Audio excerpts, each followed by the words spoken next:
আমার নবী আবু বকরের ঘরের দরজায় গিয়া চতুর্দিকে দুশমনের ভয়, আস্তে করে ডাক দিলেন আবু বকর। যেই মাত্র ডাক দিলেন আবু বকর, ডাকটা দেওয়ার সাথে সাথে ভেতর থেকে আওয়াজ আসছে, লাব্বাইকা ইয়া রাসূলুল্লাহ। কি আপনাদের মনে হয় ঘুমাইতেছিল? হ্যাঁ, লাব্বাইকা বইলা টান দিয়া দরজাটা খুলে দিছে। আমার নবী ডাক মারছে, রে আবু বকর, দুশমনের ভয়ের কারণে আমি আস্তে করে তোমাকে আবু বকর বলে ডাক দিলাম। এত আস্তে ডাকে ঘুমের মানুষ তো সজাগ হওয়ার কথা না। আমার মনে হয় তুমি ঘুমন্ত ছিল না, সজাগ ছিল। এমনি আবু বকর ডাক দিয়া কোন নবী গো, শুধু আজকের রাত্রটা কেন, আপনি স্মরণ করে দেখুন, আজ থেকে 6 মাস আগে আপনি আমাকে বলেছিলেন হিজরতের সময় আমাকে সফর সঙ্গী বানাইয়া আপনি রওনা করবেন। সিদ্দিক আকবর ডাক দিয়া বলেন, ওগো আমার হাবিব, ওই যে 6টা মাস বিদায় হলো, আল্লাহর কসম 6টা মাসের ভেতরে কোন একটা রাতে একটা সেকেন্ডের জন্য আমি আবু বকর আমার পিঠটারে আমি বিছানায় লাগাই নাই। আল্লাহু আকবার বলে মুসলমান। হঠাৎ করে একদিন রাহমাতুল লিল আলামিন আমার নবী পাক দিব্যি আরামে ওনার হুজরাখানার ভেতরে ঘুমাচ্ছেন। সময় মতো তিনি তাহাজ্জুদের নামাজের সময় উঠবেন, ওযু বানাবেন, তাহাজ্জুদের নামাজ আদায় করবেন। আবু জাহাল, আবু লাহাব, উতবা, শাইবা, ওয়ালিদ ইবনে মুগীরা ওরা মিল্লা প্রত্যেক গোত্র থেকে একজন করে মানুষ আনছে। আমার নবীর তারা হত্যা করে ফেলবে, হত্যা। চিৎকার দিয়া বলেন না নাউযুবিল্লাহ। সব গোত্র থেকে একজন করে আনছে, কারণ কেউ যেন বলতে না পারে মুহাম্মদের হত্যার ঘটনার সাথে আমরা জড়িত ছিলাম না। এই কারণে আবু জাহেল্লা বুদ্ধি করে সব গোত্র থেকে একজন করে আনছে। আমার নবী ঘুমের মধ্যে তো মানুষ দুনিয়ার খবর থাকে না, ঘুমাইতেছে নবী। নবীর হুজরা খানাকে চতুর্দিক থেকে মুশরিকিনরা গ্রাউ করে ফেলেছে, গ্রাউ। আমার নবী সালাতুত তাহাজ্জুদের সময় বের হবে, ওযু বানাবে, আর এই সুযোগে তারা আমার নবীকে হত্যা করে ফেলবে। আমার আল্লাহ ডাক মারছে, রে জিবরাইল,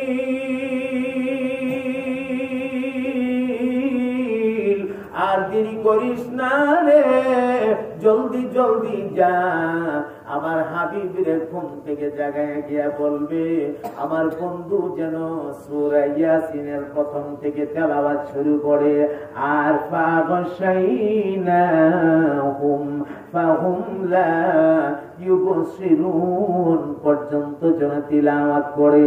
এক মুষ্টি মাটি হাতে নিয়ে মাটির মধ্যে ফু দিয়া আস্তে করে দরজাটা খুললা মাটিটা যেন বাহিরে ছেড়ে দে। মাটিটা ছেড়ে দেওয়া আমার বন্ধুর দায়িত্ব, আর এই মাটি দিয়া কি করা লাগবে এই দায়িত্ব আমি মহান আল্লাহ। এমনি জিবরাইল আমিন আল্লাহর অর্ডার পাইয়া 600 নূরের পাখা লাগায়া একটা টান মাইরা আমার ভাই নবীর হুজরার ভেতরে দাখিল হয়ে গেছে। আমার নবী ঘুমাইতে আছে, জিবরাইল বিরাট টেনশনে পড়ে গেছে, আমি কেমনে গো নবীর ঘুম ভাঙাবো, আমি কেমনে নবীর ঘুম থেকে জাগাবো। এই মুহূর্তে যদি নবীর আমি ডাক দেই আর নবী যদি মনের মধ্যে কোনো কষ্ট পা, না না আমি বৈশা থাকি, নবী যখন জাগে তখন বলবো। আবার চিন্তা করে আল্লাহর ওয়ার্ডার, তাড়াতাড়ি নবীর কানে সংবাদটা দেওয়া দরকার, কেমনে জাগাইব। অনেক চিন্তা ভাবনা কইরা কোনো বেয়াদবি যেন না হয়। শেষ পর্যন্ত জিব্রাইলের জিহ্বাটা আমার নবীর পায়ের তালার মধ্যে লাগাইয়া দিছে। আল্লাহু আকবার বলে। আমার নবী পাকের ঘুম ভাঙ্গা গেছে, রাসূল পাক আঁখি খুলছে, চোখ দুইটা মেলছে। নবী দুইটা চোখ মিললেই তাকায় দেখে জিবরাইল আমিন পায়ের গোড়ালিতে, পায়ের তালাতে জিহ্বা লাগায় জিবরাইল আমিন বসা। আমার নবীর ঘুম ভাঙ্গার সাথে সাথে জিবরাইল সালাম দিলেন, আসসালামু আলাইকা ইয়া রাসূলুল্লাহ। ও আল্লাহর হাবিব, মক্কার পরিবেশ ভালো না, মুশরিকিনরা আপনাকে হত্যা করার ষড়যন্ত্র করেছে, আপনার হুজরাখানা চতুর্দিক থেকে ঘেরাও করে রাখছে। ইয়া রাসূলুল্লাহ, এই মুহূর্তে আপনি হিজরত করে মক্কা থেকে ইয়াসরিবে চলে যাবেন, এক্ষুনি আপনাকে রওনা করা লাগবে। আল্লাহ রাব্বুল আলামিনের নির্দেশ, এটা আল্লাহর অর্ডার। তবে নবী গো, এক মুষ্টি মাটি হাতে লইয়া সূরা ইয়াসিন থেকে তেলাওয়াত কইরা ফাগশাইনাহুম ফাহুম লা ইউবসিরুন পর্যন্ত কইরা মাটিটার মধ্যে ফু দিয়া আস্তে করে দরজাটা খুইলা এই মাটিখানা বাহিরে ফেলবেন। বাহিরে ছেড়ে দেওয়া আপনার দায়িত্ব। আর মাটি দিয়া কি করা লাগবে, এটা মহান আল্লাহর দায়িত্ব। এমনি নবী পাক এক মুষ্টি মাটি হাতে লইয়া তিলাওয়াত শুরু করে দিছে। আমার ভাই, কোরআনুল কারীমের কলব, সূরা ইয়াসিনকে বলা হয়েছে কোরআন শরীফের কলব। লিকুল্লি শাইইন কলব ওয়া কলবুল কোরআনি সূরাতু ইয়াসিন। আল্লাহর হাবিব বলেন, প্রত্যেকটা জিনিসের জন্য একটা করে কলব আছে, আর কোরআনুল কারীমের কলব হচ্ছে সূরা ইয়াসিন। আমার নবী তেলাওয়াত শুরু করে দিছে। তেলাওয়াত করতে করতে ফাগশাইনাহুম ফাহুম লা ইউবসিরুন পর্যন্ত পয়রা মাটিতে ফু দিয়া এই মাটিটা আস্তে করে দরজাটা খুললা তারপরে বাহিরে ছাইরা দিছে। আল্লাহ রাব্বুল আলামিন ফেরেশতাদেরকে দিয়া আল্লাহ কুদরতি ভাবে মাটির কণাগুলিরে ধইরা ধইরা মুশরিকিনদের চোখের ভেতরে ঢুকাইয়া দিছে। কি যন্ত্রণা!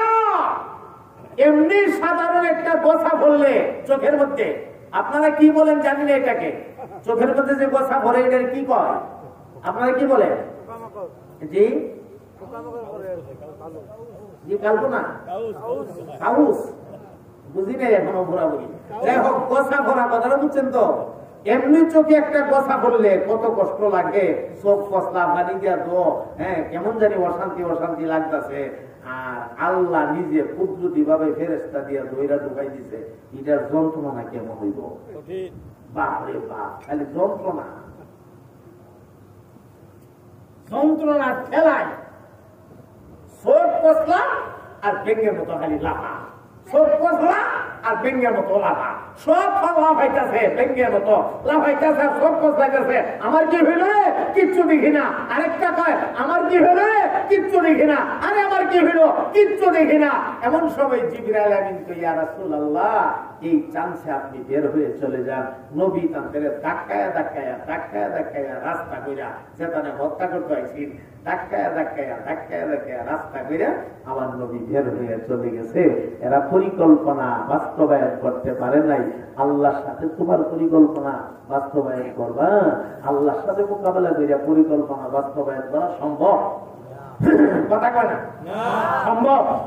ওয়া মাকারু ওয়া মাকারাল্লাহ ওয়াল্লাহু খায়রুল মাকিরিন।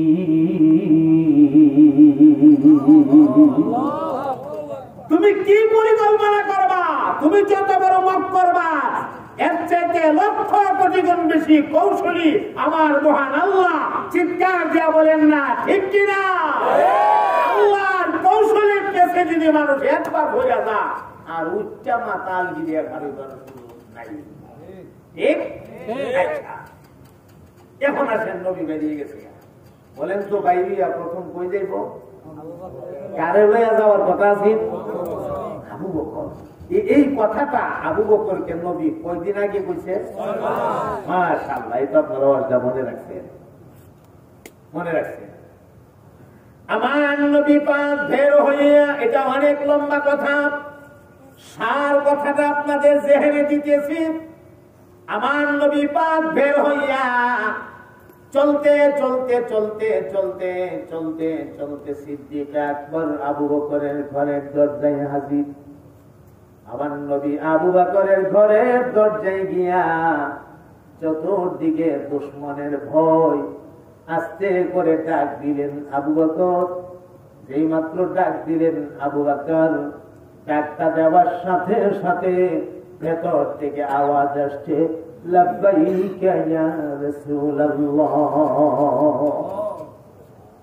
কি আপনাদের মনে হয় ঘুমাইতেছিল? হ্যাঁ, লাব্বাইকা বইলা টান দিয়া দরজাটা খুলে দিছে। আমার নবী ডাক মারছে, রে আবু বকর, দুশমনের ভয়ের কারণে আমি আস্তে করে তোমাকে আবু বকর বলে ডাক দিলাম। এত আস্তে ডাকে ঘুমের মানুষ তো সজাগ হওয়ার কথা না। আমার মনে হয় তুমি ঘুমন্ত ছিল না, সজাগ ছিল। এমনি আবু বকর ডাক দিয়া, কোন নবী গো,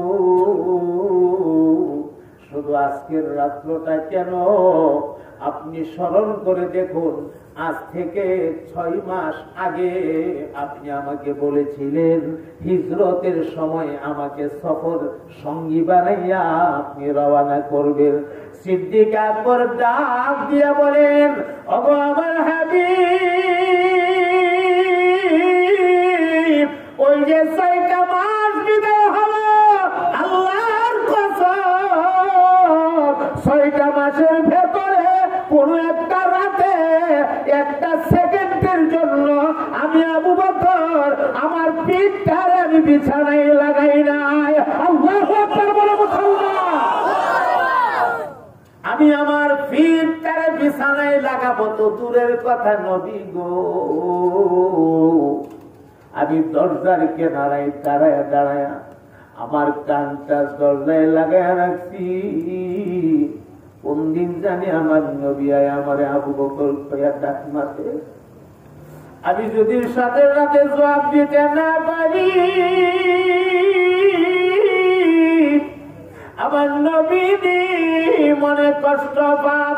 ইয়া রাসূলুল্লাহ, এই কারণে আমি 6টা মাস যাবত রাতের বেলা না ঘুমায়া দাঁড়ায় দাঁড়ায় আমার রাত্রগুলা কাটাইছি। আজকে 6 মাস পরে আপনার ডাক পাইলাম, লাব্বাইক বললাম, দরজা করলাম, লাব্বাইক বলে হাজিরা দিলাম, দরজা করলাম। আল্লাহ নবী বললেন, সময় নাই, কথা পড়ে হবে, চলো চলো আমরা সফর রওনা করি।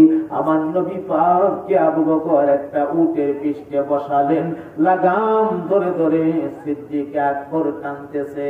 হে মুসলমান বন্ধু আমার, চলছে তো চলছে, এক পর্যায়ে দেখা গেছে সিদ্দিক আকবর আবু বকর এ অন্ধকার আচ্ছন্ন রজনীর মধ্যে একবার লাফ মাইরা সামনে যা, আরেকবার লাফ মাইরা পিছে যা, আরেকবার দৌড় মাইরা ডাইনে যা, আবার দৌড় মাইরা বামে যা।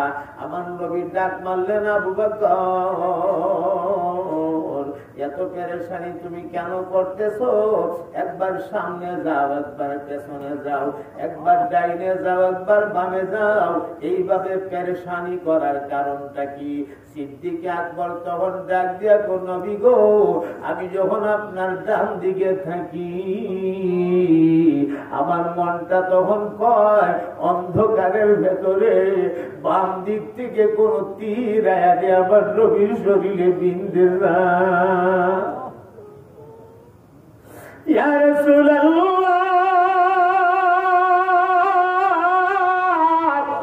আমার মনটা যখন বলে বাম দিক থেকে কোন তীর আবার নবীর শরীরে বিন্ধে যাক, আমি আমি লাফ মাইরা বাম দিকে যাই, আবার যখন আমার মনটা কয় সামনের দিক থেকে অন্ধকারের মধ্যে কোন তীর আনে আমার নবীর শরীরে বিঁধে যাও, আমি তোর মাইরা সামনে যাই। আমার মন যখন কয় পেছনের দিক থেকে কোন তীর আইসে আমার নবীর শরীরে বিঁধে যায়, তখন আমি পেছন দিকে যাই। ইয়া রাসূলুল্লাহ, আমার খেয়াল বা আমার ইচ্ছা হলো অন্ধকারের ভেতরে যদি কোনো তীর আপনার দিকে আসে, তীরটা যেন আপনার গায়ে না লাগে, তীরটা যেন আমার গায়ে লাগে, কারণ এত ভালোবাসি আপনাকে।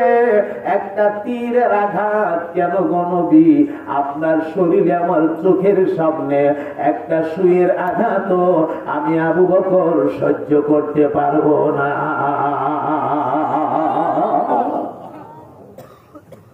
এই হলো আশিকের রাসূল। নামাজ নাই, রোজা নাই, সুন্নাত শরীয়তের খবর নাই, আশিকের রাসূলের দাবি করি। আমরার মুখে আশিকের রাসূল দাবি করা এটা শোভা পায় না, শোভা পায় না।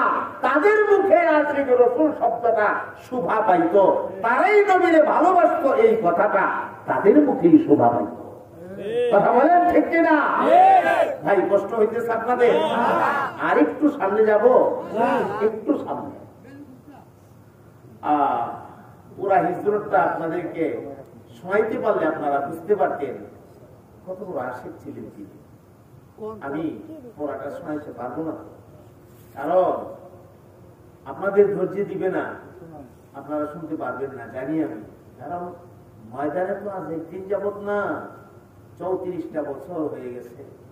34 বছর যাবত আপনাদেরকে নিয়ে এই খেদমতটা করতেছি। তাহলে ময়দানের হাল আমাদের জানা আছে না? যথেষ্ট জানা আছে, আলহামদুলিল্লাহ। আল্লাহ শুকর আদায় করি এবং আল্লাহর কাছে দোয়া করি, আল্লাহ হাত্তাল মউত আপনি জবানটারে খোলা রাখেন, আপনার বান্দাদের খেদমত যেন করতে পারি। আমার আল্লাহ ইচ্ছা করলে জায়গা টিপ দিয়ে বন্ধ করে দেওয়ার ক্ষমতা আছে, পারে না? পারে না? এই জন্য বয়ান করার সময় দিলের মধ্যে বিন্দু পরিমাণ কোন অহংকারী যদি আসে, আমি কথা বলতে পারি, মানুষের আমার কথা শুনে জাগাত আমার আল্লাহ আটকে দিতে পারে। এই অহংকারী যেন মুকাদ্দিরের দিলে না আসে, এই দোয়া আপনারা করবেন। বক্তা যখন মঞ্চে বসে বসে বসে দোয়া করবেন, আল্লাহ ওনার দিলের মধ্যে যেন কোনো অহংকারী না আসে, উনি যেন ইখলাসের সাথে কথা বলে। এতে আপনাদেরও ফায়দা, বক্তারও ফায়দা। আপনাদের দোয়ার কারণে বক্তার দিল আল্লাহ তৈরি করে দিবে। বড় সাংঘাতিক জিনিস এটা, আল্লাহ জাগাত বন্ধ করে দিতে পারে। এমন অনেক ইতিহাস আমার জানা আছে, অনেক ইতিহাস আমি জানি। আমার ভাই সফর চলছে চলছে, ঘুমাইতেছেন আপনারা? আমি একটা পরীক্ষা করি আপনাদেরকে। কয়েক মর্তবা একটু জিকির করবেন। জিকির ইসমে জাতের জিকির, সরাসরি ইসমে জাত আওয়াজের মাধ্যমে আমি বুঝে নেব আপনারা আলোচনা কতক্ষণ চান। যদি দেখি আপনাদের বাপ বালা, ইনশাআল্লাহ আমিও বালা। আর যদি দেখি আপনাদের বাপ বালা না, আমি ওয়াকিলু দাওয়ানা। বুঝছেন তো? শুরু হইতেছে। মহাব্বতের আওয়াজে পড়েন আল্লাহ আল্লাহ আল্লাহ আল্লাহ আল্লাহ আল্লাহ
I don't